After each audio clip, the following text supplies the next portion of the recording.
you're absolutely right. It's about the shambolic week for David Cameron and the coalition government. The BBC weren't trying to influence our feelings at all either way when they interviewed a Northern Irish businessman who said, "If things carry on like this, we'll be on our knees." And that was a man called Raymond Moan. The Tories are doing so badly. They're under fire from their own side. Yes. Nadine, who we just saw, Dorries, describes herself as a council estate scouser. But how did she describe David Cameron and George Osborne? Two posh boys who wouldn't know the price of milk. Well, I think it's really pathetic to bring class into it. I mean, take any two posh boys and you'll find, Damian, that... pretty much the price of milk we know. Well, I know I'm arrogant and I don't know the price of milk, but I'm not that posh. But you're an oldie Tonian, though, aren't you? Correctamundo. So, Tony... I can't discuss the back channel. No. We've already done that. Funny enough, I wasn't going there. You're filthy. So, David Cameron recently described Eton as a fantastic, fabulous school. What is so fantastic about it? About the school? You get to wear really snazzy clothes. So did the Ku Klux Klan, but... Can I ask you something, Damian? Yeah, please. You had dinner in the White House with David Cameron and Barack Obama. Yes. Yet, you are a member of Al-Qaeda.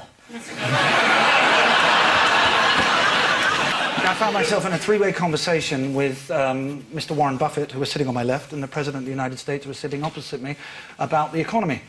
We talked about it for a bit. So you can all sleep easy in your beds tonight. Fixed a few things. David Cameron sat down and just went, yeah, Barack. Now, golf, yeah, I think you'd take me. But tennis, Barack, I think I'd take you. And Obama had been looking down at his food very politely, and he looked up and went, "Oh, really, David? Well, we have a few hours tomorrow morning if you want to put it to the test." Really steely, looking at him. I was getting on a plane the next morning at 7:30. I was sharing this anecdote with Mr. George Osborne. The things you see when you haven't got your gun. He looked at me and he went, "Guess where they are now?" Thrashing it out on the tennis court at 7:30 in the morning. History doesn't relate who won. So, at an official dinner where you could have had opportunities to talk about important things, you talked about tennis, and then at a Christmas party where they weren't meant to talk about things, they talked about the potential takeover of B-Sky B. Well, thank God he's got things the right way round. So the thing is, I was sitting next to somebody called Warren Buffett. Buffett? I'd have to keep making jokes about his name without him realising it. I'd say, "Is that your finger, Buffet?" You're feeling a bit hot, Buffet, you know. Have you done much travelling, Buffet? You know, I wouldn't stop all night. That would be me well happy. Cameron says he does know the price of a pint of milk. What did he price it at? 57p. What do you think the price of milk is? I believe it's 3 and 6pence. Milk doesn't come in pints anymore, it comes in litres. I don't want to be the one to break it to you, but there are still pints of milk out there. Are there? I don't know how much they cost either, I can tell you that. I could sell you one for £5. Cameron says he pays just under 50p for his pints. He says, "I do a lot of shopping. I go to the Sainsbury's in Chipping Norton." Yes, lovely family. What's Ed Miliband been doing recently? Trying. Watching his... Oh, he tries his best. God loves a trier. God loves Ed. This is just going to break your heart when you see what's coming up. Watching his poll ratings soar, in fact. Labour now have a 13% lead over the Tories. This must be a real confidence booster for the Labour leader. But watch this. Could we get a photo with David? Is that okay? Who's that? This man right here. Hello, Ed Miliband. Nice to meet you. This is another bad week for the Tories. Nadine Dorries accused David Cameron of not even knowing the price of milk, to which Cameron retorted, "Just under 50p. Though that price will no doubt double once Francis Maud starts a milk panic." Put the milk back into cows, demands Francis Maud. It's the safest place for it, says Twit. You have jerry cans full of milk in your garage. Exactly. Mix it with petrol and make it go further. And so to round two, the news of the swirled. That's brilliant. Here's a cleverly distorted picture of swirly news. Buzz, when you know what it is. I don't know who he is, but there has recently been a suggestion that we could mine gold from meteorites from outer space. Things flying around, they're covered in gold, loads of gold in them. If we can capture them, we can get free gold. Although, I think it's not very practical. I think his head's too big for his body, for a start. And he's in outer space and he can't breathe. And that axe doesn't look like it'll do anything. We've got a real scientist here. It's asteroids, and they think that they can build a craft which can go and mine the asteroids, and all sorts of people have bought into it, people with lots of money. And who is this? It's actually James Cameron who's behind this crazy scheme. I would be a bit concerned about James Cameron's plans because James Cameron did direct Aliens. I'm not saying it's real. I know Homeland's not real. Nice body. But what I am saying is that this could be the start of something pretty bad, right? So my vote is let's not go and mine anywhere where we don't know what's going on, right? People from England very rarely come to Scotland, never mind go to outer space. So let's not go there. That's a conspiracy. They're a company called Planetary Resources, Inc., which, in addition to James Cameron, has the support of Google billionaires Larry Page and Eric Schmidt. Are they going to set up a haven there on an asteroid and claim it's offshore, or rather off Earth, so they have to pay no tax at all ever again? Peter Diamandis is involved, who last month told Forbes magazine, "Since childhood, I wanted to do one thing, to be an asteroid miner." Aye, it's a grand life to be sure, Pete, working down space pits. Apologies to anyone from Yorkshire in the audience. I thought it was Zimbabwe. What's stopping us mining the hell out of it right now? It's not practical. There's one major drawback, yes. Asteroids are in space. The major drawback is the mining equipment that would have to be bolted to future generations of craft has not been invented yet. Let alone the mechanism for getting minerals back to Earth. It's meant to cheer us up, the idea that, OK, the national debt's £1 trillion, but there's trillions and trillions just up there. So cheer up. So we could watch it whizzing past us. And finally, does anyone know which asteroid scientists have labelled as their first contender for pouncing upon? No, I have no idea. Nereus 4660, which will fly within 2.4 million miles of Earth in 2021. So have your wallets open at the top of a high step ladder. Be ready. Yeah. Yes, this is the plan to extract minerals from passing asteroids, according to The Guardian. An enormously rich corporation plans to start lassoing asteroids, bringing them to the moon to be mined and broken up, and returning the most valuable metals back to our planet for use in batteries. Nice thought, but Superdrug are doing 3 for 2. According to the Daily Mail, extracting raw materials such as iron and nickel from the space rocks is a possibility that has been discussed for decades. Yes, ever since cannabis was first smoked. Right, fingers on the buzzers, please, teams. Yeah, this is a really serious story, actually, and I think it should be treated with a great amount of seriousness, that the boy band One Direction, on a visit to, I believe it was Australia, held a koala. That's not the serious part of it. The koala urinated on One Direction. In One Direction or on One Direction?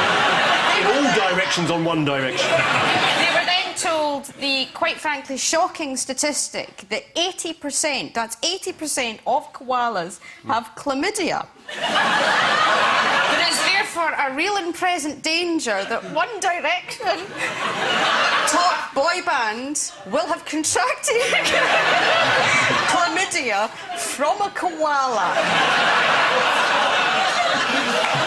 Is the correct answer. Hey, Chris, any idea how does a koala get chlamydia? What you mean, for the very first time? Well, you've got to look to human interference, haven't you? It is Australia we're talking about, after all.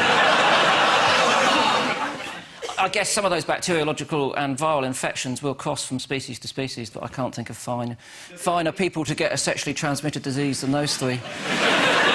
Brilliant musicians. Like how Cortez eliminated an entire generation of the New Americas. Right, yeah, well, we live in hope then, don't we? not sure, but I think that's advocating genocide, isn't it? Simon Cowell, the man behind One Direction, has been in the news a lot recently. Why is that? Biography's been produced. Sweet Revenge, the intimate life of Simon Cowell, has been released. What things did we learn about from Simon Cowell's book? I'm going to give you a clue. Yeah. Cling film. I thought of something, but I don't think it's right to say it. According to The Sun, he's recently hired a female therapist who visited him weekly to cover him with oil, wrap him in cling film and squeeze him into a tube. Squeeze him into a tube? He's turned into toothpaste. He went to a doctor afterwards wearing nothing but cling film wrapped around his entire body. The doctor looked at him and said, "Well, I can clearly see your nuts." Yes, this is the story from Australia that members of the boy band One Direction may have caught a disease from a koala. There was a moment of confusion when singer Harry Styles announced, "Guys, I've picked up chlamydia," the lesser-known sister of Kylie and Danny. The incident took place during a photo session. Asked if they'd be happy to cuddle the dopey but cute-looking creatures, the koalas said, "Yeah, why not?" Time now for the Missing Words round, which this week features, as its guest publication, Absolute Horse. There's another one called Relative Horse. Is there one for the cattle industry called Absolute Bull, by any chance? And we start with Camilla, sent into space to what? It's something to do with solar storms. Camilla's the name of this small, dodgy-looking probe. Oh, I thought it was... I think you'll find he's married to the heir with a throne, actually. I thought it was sent into space to amuse Her Majesty the Queen. I thought it was part of the celebration. Yeah. Fine. We should all be able to look up at the skies and see her orbiting the Earth. With her arse on fire and she goes through the atmosphere. Maybe that's the climax of the Olympic Yeah, exactly. Camilla just being fired The Olympic out of a rocket. flame lights this enormous rocket. It's fine solar storm, something like that. Yeah, that's pretty close. Study solar storm. This is American students who sent a rubber chicken on a giant helium balloon 120,000 feet into space to photograph a solar radiation storm. According to The Guardian, carried aboard were 7 insects. None of the insects survived. It means nothing to us, but to the insect world, it was their challenger. Next, hacking activities curtailed for what? For as long as no one's looking, says Murdoch. Horses suffering from sweet itch. This is from Absolute Horse magazine. The March edition features horse makeovers, how to look good naked.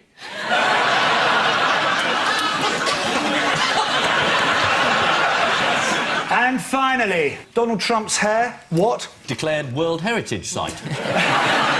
Her hair is attacked by a prankster with balloon. That's absolutely right. Targeted by pro-turbine protesters. Have a look. So something rubbed the balloon and Yeah. a static electric... I mean, that's just fantastic, isn't And it? he, It's brilliant. apparently he was furious. Furious. If there's one thing he hates, it's his hair being made to look stupid. So, the final scores are Ian and Chris have 7, Paul and Susan squeaking by with 8.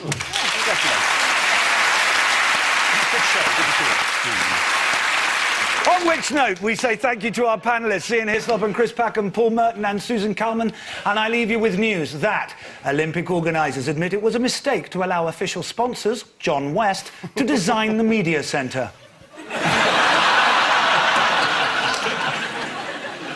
As her car is impounded, a motorist is adamant she had another day left on her parking permit.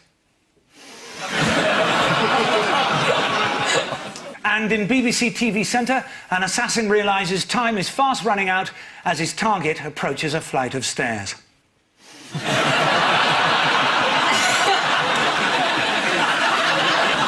Good night.